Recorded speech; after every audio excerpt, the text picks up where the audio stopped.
Isa pong maligayang pagbati ang aking ipinapaabot sa ating pong mga kababayan at mga kaibigang Muslim.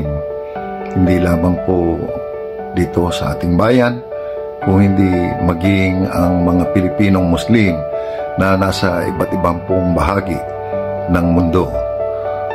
At ang araw po na ito ay isang napakasaya na pagdiriwang ang gaganapin dahil po sa pagdiriwang ng Eid al-Adha. At alam po naman natin lahat ang kahalagahan ng pagdiriwang po na ito dahil ito po ay isang paggunita sa pagpayag ng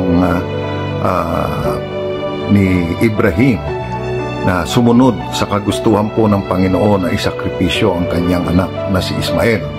At dito po nakita, napatunayan po ng Panginoon na higit po ang kanyang katapatan at pagmamahal sa Panginoon dahil kahit na po ang sarili niyang anak ay handa po niyang isakripisyo para po lamang masunod ang kagustuhan po ng Panginoon. Pero alam naman po natin kung ano nangyari dahil sa sinusubukan lamang po ni Allah ang katapatan ni Ibrahim, kaya't sa huling sandali ay pinigil po niya ang pagsisakripisyo kay Ismael at pinalitan po niya ng isang tupa ang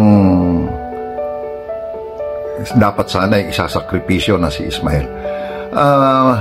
Sa akin po mga kababayang Muslim, ang bagay po na ito, ang pagdiriwang po na ito ay napakahalaga. Bakit po? Dahil ito po ay pagpapatunay ng kagandahan po ng paniniwala ng Islam. At ito rin po ay pagpapatunay na higit po sa lahat ang mga kapatid po nating Muslim ay napakataas po ang pagpapahalaga. Higit po sa sarili ang pagpapahalaga po sa ating Panginoon. Sa kanila pong reliyon, ito po ay si Allah.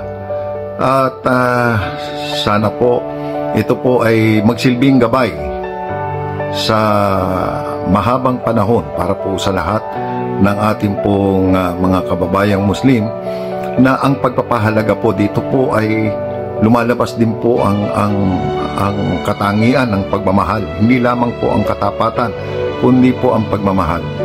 Handa po tayo, dapat po tayo magsakripisyo, handa po tayo magsakripisyo dahil po sa pagmamahal natin sa Panginoon at handa rin po tayo sa ating buhay, handa po tayo magsakripisyo para po sa ating mga minamahal. Kaya ang sakripisyo po, yan po ay kakambal ng pagmamahal. At sana po sa ating mga hinaharap, lalong-lalo na po sa mga panahon na ito na napakarami pong pagsubok, ako po ay nananalangin at naghahangad na sana po ang ating mga kapatid na Muslim Pilipinos ay maging kaisa po natin sa pagsisikap po na maiayos po ang ating buhay, maiayos po ang kalagayan ng ating bayan. At ito po ay dahil sa pagmamahal po natin sa ating bayan. At dahil po sa pagsisikap na ito at pagmamahal na ito, tulad po ng una kong nasabi, hindi na po natin may iwasan na tayo po ay magsakripisyo. Muli po, mula po sa kaibuturan ng aking puso, isang maligayang Eid al-Adha ang pinapaabot ko pong pagbati sa lahat po ng mga kapatid, kaibigan, kababayan po nating Muslim dito po sa Pilipinas. Buenos dias, Pilipinas. Maraming salamat po.